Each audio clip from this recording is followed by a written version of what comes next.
ఒక విశ్వాసి జీవితమే ఒక గొప్ప సజీవ ప్రసంగం. అది ఒక నడుస్తున్న ప్రసంగం. మన అనుదిన జీవితమే ఒక ప్రసంగమై మనుషుల హృదయాలను స్పృశించాలి. ఈ విషయాలను పరిశీలిద్దాం.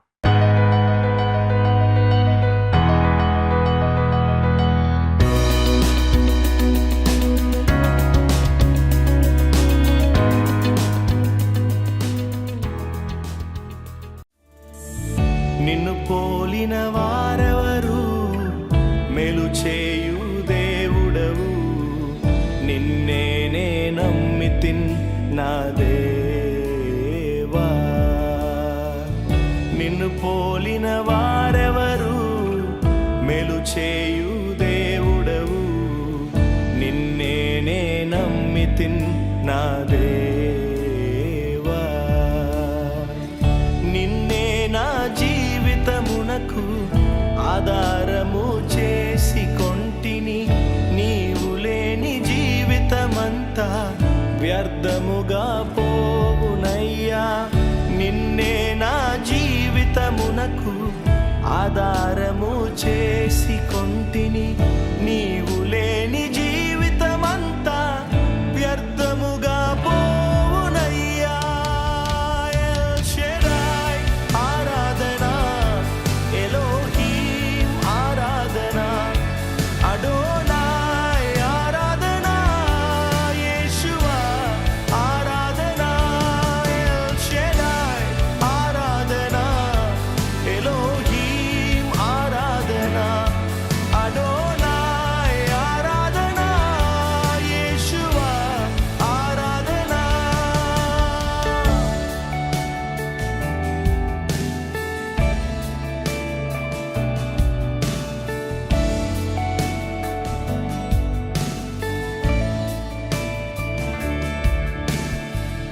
కృంగియున్న నన్ను చూచి కన్నీటిని తుడిచితివయ్యా. కంటి పాపవాలే కాచి కరుణతో నడిపితివయ్యా. కృంగియున్న నన్ను చూచి కన్నీటిని తుడిచితివయ్యా. కంటి పాపవాలే కాచి కరుణతో నడిపితివయ్యా. ఎల్ షెడాయ్ ఆరాధన, ఎలోహీం ఆరాధన, అడోనాయ్ ఆరాధన, యేషువా ఆరాధన. ప్రియమైన మిత్రులారా, మిమ్మల్ని అందరినీ ప్రేమధార కార్యక్రమానికి ప్రేమతో ఆహ్వానిస్తున్నాం. దేవుని మహాకృపలో మీరందరూ క్షేమంగా మరియు సంతోషంగా ఉన్నారని మేము ఆశిస్తున్నాం.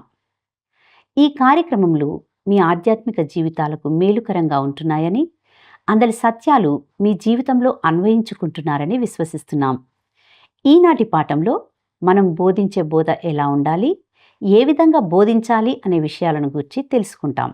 ఇక ఆ విషయాలను శ్రద్ధగా విందామా? క్రీస్తునందు ప్రియమైన ప్రేమధార టీవీ వీక్షకులందరికీ మన రక్షకుడును ప్రభు అయిన యేసు క్రీస్తు ప్రశస్తమైన నామంలో శుభములు తెలియజేస్తున్నాం.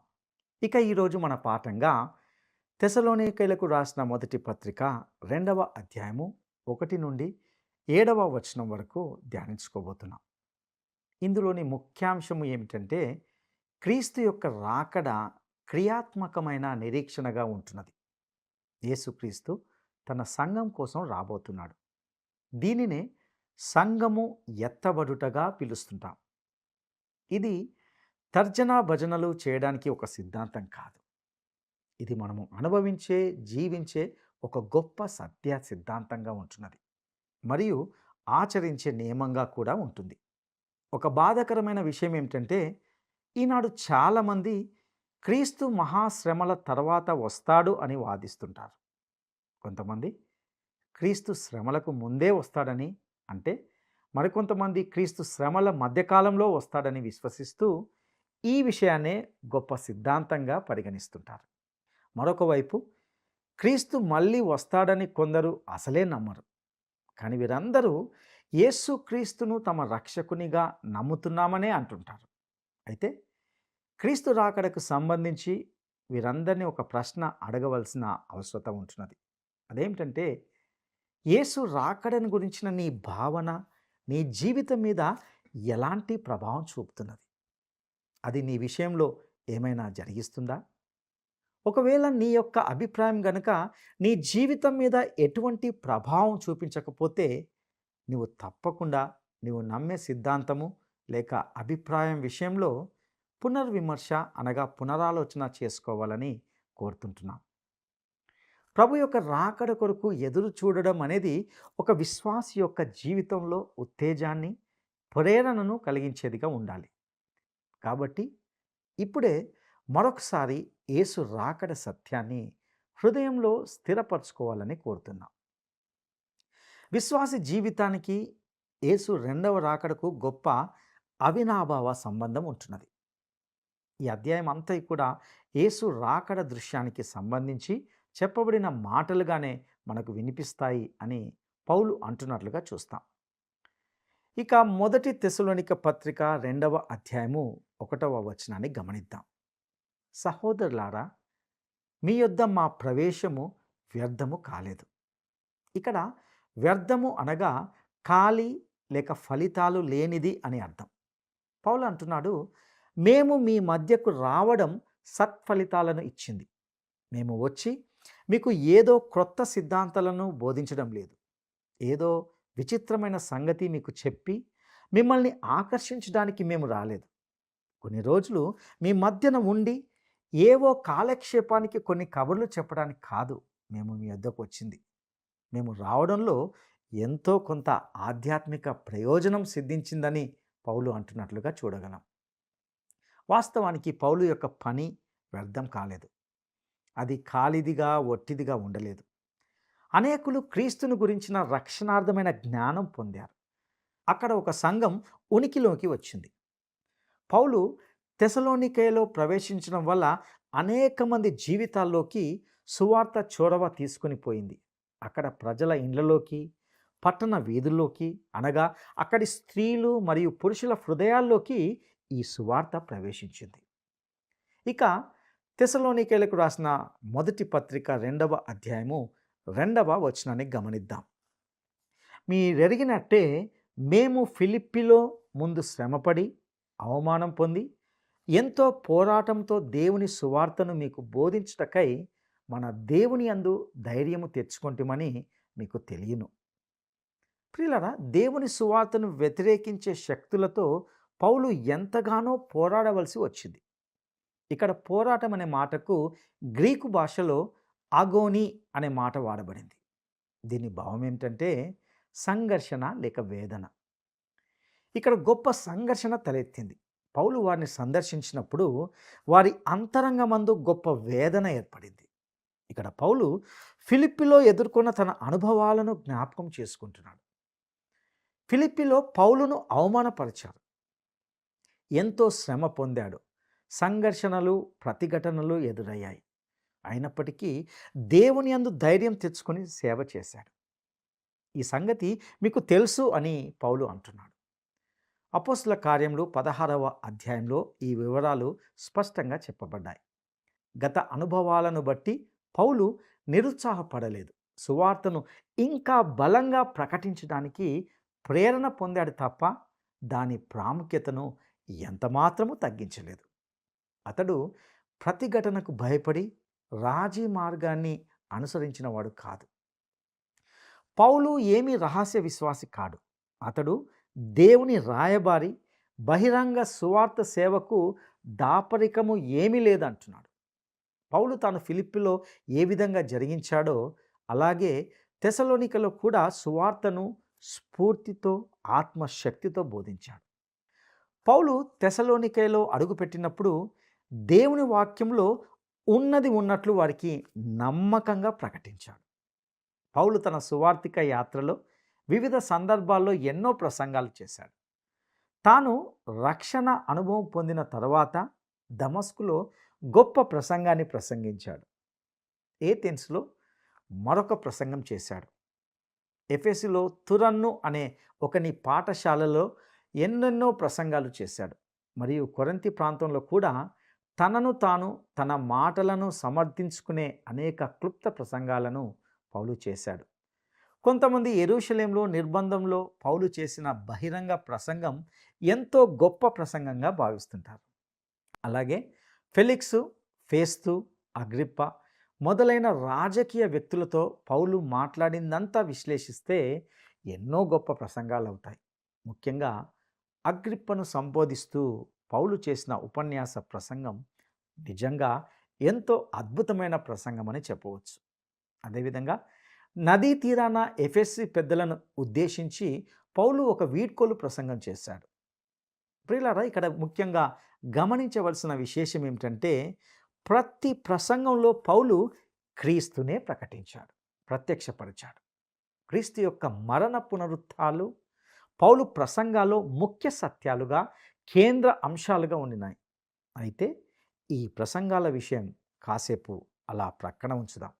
నేను అంటాను, తెసలోనికలోని పౌలు జీవితమే ఒక గొప్ప సజీవ ప్రసంగం అని చెప్పగలను.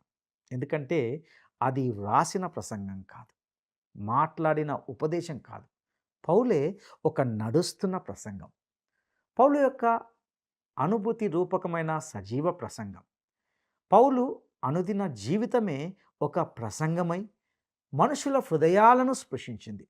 పౌలు యాకోబు పత్రిక 2వ అధ్యాయము 26వ వచనాన్ని తీసుకొని క్రియలు లేని విశ్వాసం మృతం అనే వాస్తవాన్ని అనుభవపూర్వకంగా వెల్లడి చేశాడు. ఈ విధంగా తెసలోనిక ప్రాంత నివాసుల హృదయాల్లో పౌలీయ ప్రసంగాలు మారుమోగాయి. ఇక్కడ ఒక విషయాన్ని మనం గమనించాలి. ప్రతి విశ్వాసి ఒక ప్రసంగికుడే. ప్రసంగికుడనే ఈ పిలుపు కొంతమందికి ఇష్టం ఉండకపోవచ్చు, కానీ ఆధ్యాత్మికంగా ప్రతి విశ్వాసి ఒక ప్రసంగికునిగా ఉండవలసిందే అని గ్రహించాలి. ఈ విషయంలో ఎవరు కూడా మినహాయింపు లేదు. నోటికంటే మన జీవితానికే పెద్ద నోరు ఉంటుంది. నీవు జీవించే జీవితం ద్వారా కొంతమందితో నీవు మాట్లాడవచ్చు.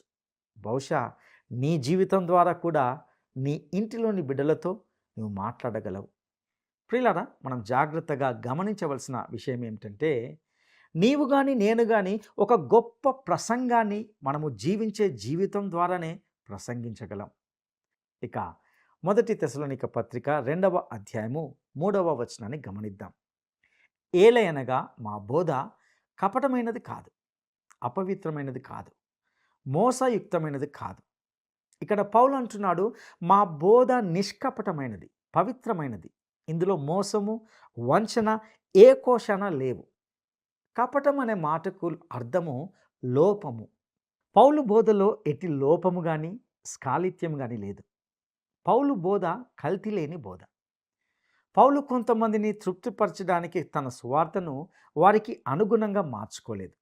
సువార్తలోని స్వచ్ఛతను, పవిత్రతను మనము కల్తీ చేయకూడదు. కొంతమంది సేవకులను చూస్తే చాలా బాధేస్తుంది. ఒకచోట వారు సువార్త సందేశాన్ని ఉన్నది ఉన్నట్లుగా ముక్కుసూటిగా బోధిస్తే వారు మరొక చోట పరిస్థితులకు అనుగుణంగా గందరగోళంగా సువార్తను మెత్తపరుస్తూ బోధిస్తారు. అయితే పౌలు పరిచర్య ఈ విధంగా లేదు. అతని బోధ కపటంగా లేదు. తెసలోనికైలో పౌలు చేసిన సేవ ఘనమైనది. పౌలు పడిన ప్రయాసం వ్యర్థం కాలేదు. పౌలు బోధలో ఎలాంటి కపటం లేదు. అతని ఉద్దేశాలు, అభిప్రాయాలు నైతికంగా లోపరహితమైనవి. పౌలు మనస్సాక్షి పవిత్రమైనది. అతని మాటల్లో, చేతల్లో ఎట్టి మోసము, వంచన లేదు.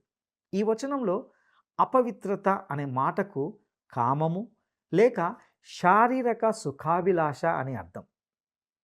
పౌలు ఎటువంటి లోభము చేత ప్రేరేపించబడలేదు. పౌలు ఏమైనా తనకు కానుకలు వస్తాయనే ఉద్దేశంతో కానీ లేక తనకు ఖ్యాతి గడించే ఆలోచనతో కానీ తెసలోనికేకు రాలేదు. వ్యక్తిగతంగా పరిచారం చేయించుకోవడానికి కూడా అతడు రాలేదు. కేవలము సదుద్దేశముతో మాత్రమే అతడు ఇక్కడికి వచ్చాడు. అనగా అతనిలో ఎటువంటి అపవిత్రత అనేది లేదు. ఇక్కడ మనము మోసయుక్తమైనది కాదు అనే మాటను గమనిస్తాం. అనగా పౌలు వారితో ఎటువంటి తప్పుడు పద్ధతులను వాడలేదు. అతడు తన ప్రాచీన స్వభావాన్ని సంతోషపరిచే పక్షపాతంకు కానీ కోరికలకు కానీ చోటివ్వక తన స్థాయిని తక్కువ చేసుకోకుండా జాగ్రత్త పడ్డాడు. తన పాపభూయిష్టమైన శరీరాన్ని అతడు ఆశ్రయించలేదు. ప్రియులారా, పౌలు అలా ఎన్నడూ సువార్త ప్రకటించే విషయంలో మోసయుక్తంగా ప్రవర్తించలేదు. దేవుని వాక్యాన్ని బోధించే ప్రతి ఒక్కరూ తాను కపటంగా కానీ, లేక అపవిత్రంగా కానీ, లేక మోసయుక్తంగా కానీ ప్రకటిస్తున్నామా అని తమను తామే ప్రశ్నించుకోవాలి. మనము నిజాయితీగా ఉండాలి. మన ఉద్దేశాలను ఎప్పుడు పరీక్షించుకుంటూ ఉండాలి. స్నేహితులను సంపాదించుకోవడానికి కానీ, లేక ప్రజలను ప్రభావితం చేయడానికి కానీ మనము బోధిస్తున్నామా? లేక దేవుని వాక్యాన్ని నిజాయితీగా ఇతరులకు అందజేస్తున్నామా? మనం పరీక్షించుకోవాలి. ఇక తెస్సలోనికీయులకు రాసిన మొదటి పత్రిక 2వ అధ్యాయము 4వ వచనాన్ని గమనిద్దాం. సువార్తను మాకు అప్పగించుటకు యోగ్యులమని దేవుని వలన ఎంచబడిన వారమై, మనుషులను సంతోషపెట్టు వారము కాక, మన హృదయములను పరీక్షించు దేవునినే సంతోషపెట్టు వారమై బోధించుచున్నాం. యేసుక్రీస్తు మహిమ దృష్ట్యా పౌలు ప్రతిదీ చెప్పాడు, చేశాడు కూడా. ఇక్కడ పౌలు అంటున్నాడు, మమ్ములను యోగ్యులము అని తెలిపి ఈ సువార్త ప్రకటన బాధ్యతను దేవుడే మాకు అప్పగించాడు. మనుషులను సంతోషపెట్టేవారం కాము, దేవుని సంతోషపెట్టడానికి సేవ చేస్తున్నాము. ఇక్కడ ఎంచబడుట అనే మాటకు పరీక్షించబడుట లేక ఆమోదించబడుట అని అర్థం. పౌలు తాను అనుభవం లేని వ్యక్తి అని అనడం లేదు. అయితే అతడు మనుషులను సంతోషపెట్టువాడు కాదు. తన పలుకుబడి కొరకు అతడు ఏనాడు కూడా ప్రాకులాడలేదు. తన పేరు ప్రఖ్యాతుల కోసం వెంపర్లాడలేదు. పౌలు తాను బోధించేటప్పుడు మనుషులు ఏమనుకుంటారోనని ఎప్పుడు ఆలోచించలేదు. కానీ దేవుడు తన విషయంలో ఏమని అనుకుంటాడో అని మాత్రమే ఆలోచించాడు. ప్రియులారా, పౌలు ఏనాడు చులకనైన పద్ధతులను వాడలేదని గ్రహించాలి. ఇక మొదటి తెస్సలోనిక పత్రిక 2వ అధ్యాయము 5వ వచనాన్ని గమనిద్దాం. మీరు ఎరిగి ఉన్నట్టు మేము ఇచ్చకపు మాటలనైనను ధనాపేక్షను కప్పిపెట్టు వేషమునైనను ఎన్నడూను వినియోగింపలేదు. అందుకు దేవుడే సాక్షి. ప్రియులారా, పౌలు అంటున్నాడు, మన దేవుడు హృదయములను పరీక్షించే దేవుడు. ఇచ్చకపు మాటలు నా నోట రావు. ధనాపేక్షను కప్పిపుచ్చడానికి మేము భక్తి వేషము వేసిన వారం కాము. మా పద్ధతులు దేవుని పద్ధతులు, దేవుడు ఆమోదించిన పద్ధతులనే మేము వాడుతాం. ఈ మాటలు నేను దేవుని సాక్షిగా చెబుతున్నాను అని అంటున్నాడు. నిజమే, అతడు ఎంతో నిర్మోహమాటంగా మాట్లాడుతున్నాడు.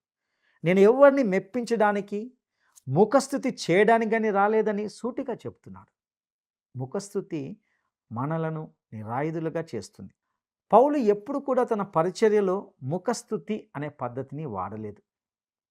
అదేవిధంగా ధనాపేక్ష అనగా దురాశ అనే వస్త్రాన్ని కూడా అతడు ఏనాడు కూడా తన పరిచర్యలో వినియోగించలేదు. అంటే చాలామంది ఘనత కొరకు, పేరు ప్రఖ్యాతుల కొరకు, హోదా కొరకు దురాశను కలిగి ఉంటున్నారు. ఈ విషయంలో మనలను మనము ఎల్లప్పుడూ పరీక్షించుకుంటూ జాగ్రత్త పడుతూ ఉండాలి. ఇక మొదటి తెస్సలోనిక పత్రిక 2వ అధ్యాయము 6వ వచనాన్ని గమనిద్దాం. మరియు మేము క్రీస్తు యొక్క అపోస్తులమై ఉన్నందున అధికారము చేయుటకు సమర్థులమై ఉన్నను, మీ వలననే గాని ఇతరుల వలనే గాని మనుషుల వలన కలుగు ఘనతను మేము కోరలేదు. ప్రియులారా, ఇక్కడ పౌలు యొక్క మాటలను గమనించారా? పౌలు అంటున్నాడు, మేమెవరిమి? క్రీస్తు యొక్క అపోస్తులం, మాకు అట్టి అధికారం ఉన్నది. అధికారం చెలాయించాలనుకుంటే అలా చేసే సామర్థ్యం కూడా లేకపోలేదు. మనుషుల వల్ల ఎట్టి ఘనతను మేము కోరము. తెస్సలోనిక సంఘస్థులారా, మీరైనా మరెవరైనా మమ్ములను ఘనపరచాలని మేము కోరడం లేదు. అట్టి ఆశలు మాకు లేవు.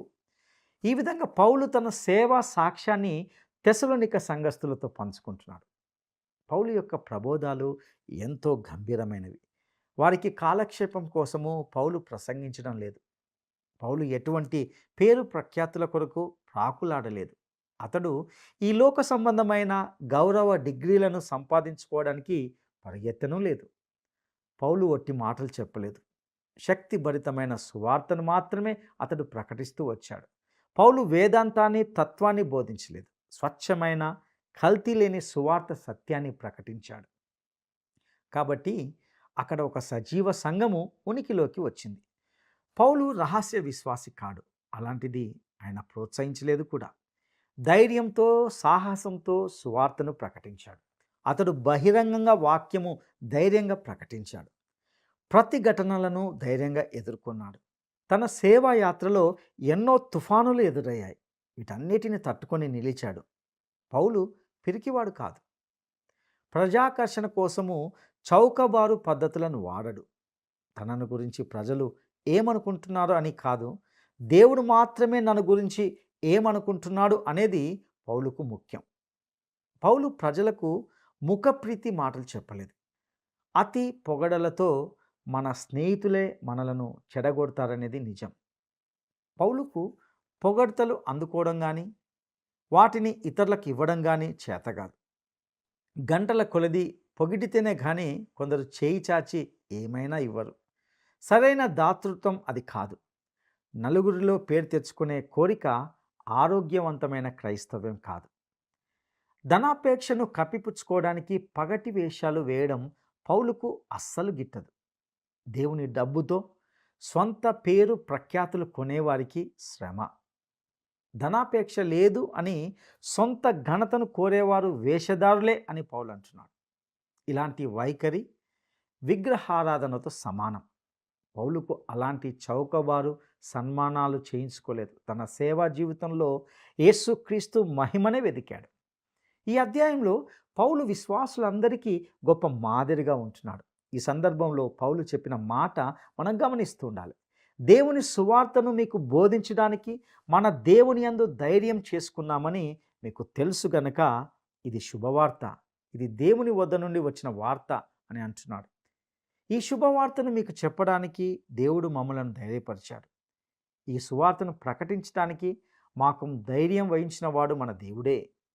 ధైర్యం అంటే మాట్లాడడానికి స్వేచ్ఛ. పౌలు సత్యాన్ని నిర్భయంగా ప్రకటించాడు. అలా మాట్లాడినందువల్ల అతనికి ఎన్నో ఆటంకాలు ఎదురయ్యాయి.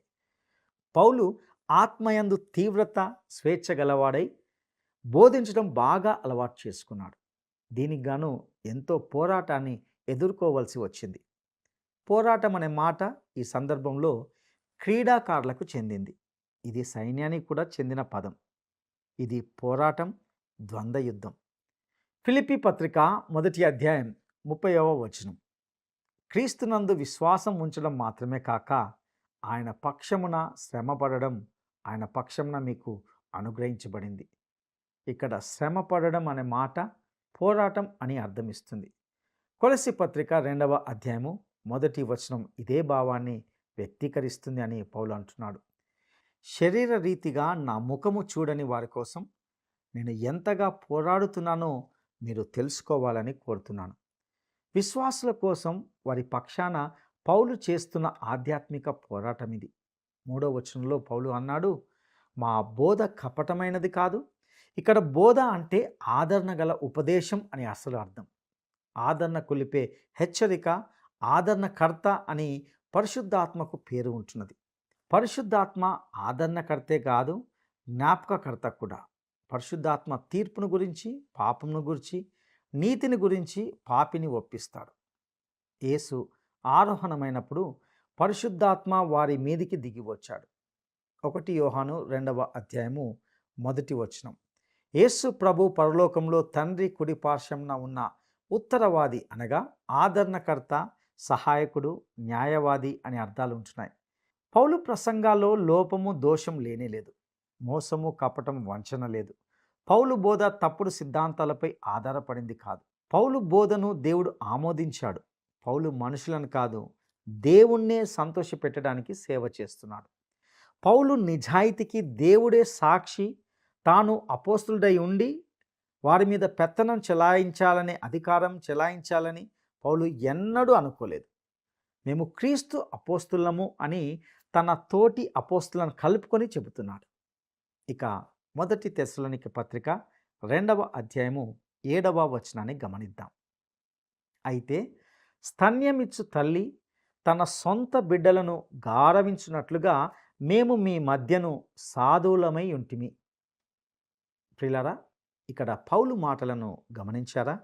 ఈ మాటలు తెసలోనికయులతో పౌలుకున్నటువంటి సంబంధాన్ని తెలియజేస్తున్నది. పౌలు అంటున్నాడు, అపోస్తుల సేవ తల్లి పరిచర్య లాంటిది. తల్లి తన బిడ్డలకు స్తన్యమిచ్చి పెంచుతుంది.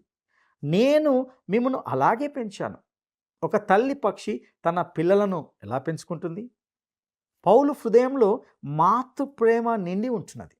తెసలోనిక సంఘం పట్ల అతనికున్న ప్రేమ తల్లికి ఉన్నటువంటి ప్రేమ, మాతృ ప్రేమ నిండి ఉంటున్నది. వారంటే పౌలుకి ఎంతో వాత్సల్యం. మత్తయి సువార్త 23వ అధ్యాయము 37వ వచనంలో ప్రభువు అన్నాడు, యెరూషలేమా యెరూషలేమా, ప్రవక్తలను చంపుచు నీ వద్దకు పంపబడిన వారిని రాళ్లతో కొట్టుతూ ఉండేదానా? కోడి తన పిల్లలను రెక్కల క్రిందికి ఎలాగో చేర్చుకొనునో అలాగే నేను నీ పిల్లలను ఎన్నో మార్లు చేర్చుకోవాలని ఉంటిని గాని మీరు ఒల్లకపోతిరి. యేసు ప్రభువారు లేఖనాల్లో పలు విధాలుగా తనను తాను పరిచయం చేసుకున్నాడు. నేను మంచి కాపరిని, మీకోసమే ప్రాణం పెట్టాను అన్నాడు. మంచి కాపరి తన గొర్రెలను కాపాడుతాడు, వారినందరినీ ఒకానొక రోజున సమకూరుస్తాడు. అందరూ ఆయనతో క్షేమంగా భద్రంగా ఉండిపోతారు. కోడిలాగా తన పిల్లలను తన రెక్కల క్రింద సమకూర్చుకోవాలని ఆయన ఎంతగానో కోరుతున్నాడు.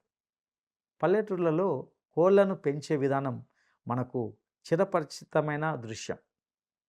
వర్షం వచ్చినప్పుడు కోడి తన పిల్లలను రెక్కల క్రిందికి చేర్చుకుంటుంది. వాటికి తన రెక్కలే ఆచ్ఛాదన. నా క్రిందికి రండి, నా ఆశ్రయం పొందండి అని ప్రభువు పదే పదే పిలుస్తున్నాడు.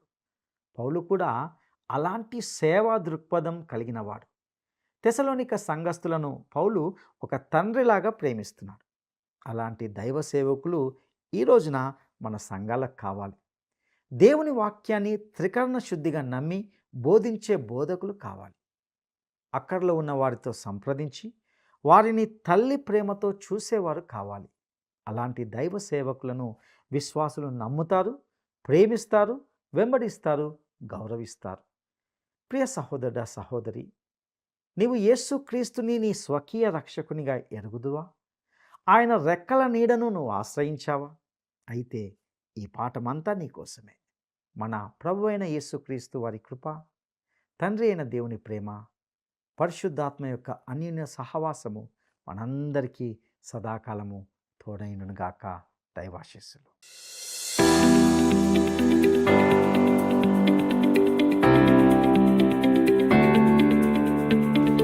ఎఫెసులో ఎవరి పాఠశాలలో పౌలు ఎన్నో ప్రసంగాలు చేశాడు. ఎఫెసులో ఎవరి పాఠశాలలో పౌలు ఎన్నో ప్రసంగాలు చేశాడు.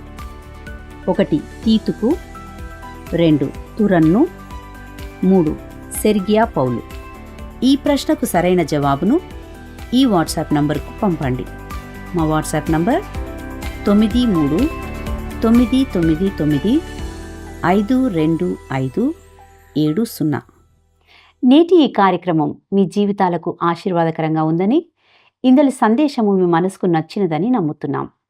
మీకు ఈ అధ్యయనానికి సంబంధించి ఏవైనా ప్రశ్నలు కానీ, లేదా సందేహాలు కానీ, లేక ప్రార్థనా మనవులు కానీ ఉంటే క్రింద ఇవ్వబడిన ఫోన్ నంబర్ ద్వారా మమ్మల్ని సంప్రదించగలరు. మీ అభిప్రాయాలను, మీరు పొందిన మేలులను మాతో పంచుకుంటారని ఆశిస్తున్నాం. దేవుడు మిమ్మల్ని దీవించునుగాక. ఆమేన్. ఈ కార్యక్రమం మీకు నచ్చిందా? అయితే వెంటనే మిస్డ్ కాల్ ఇవ్వండి. బహుమతి పొందే విజేత మీరే కావచ్చు.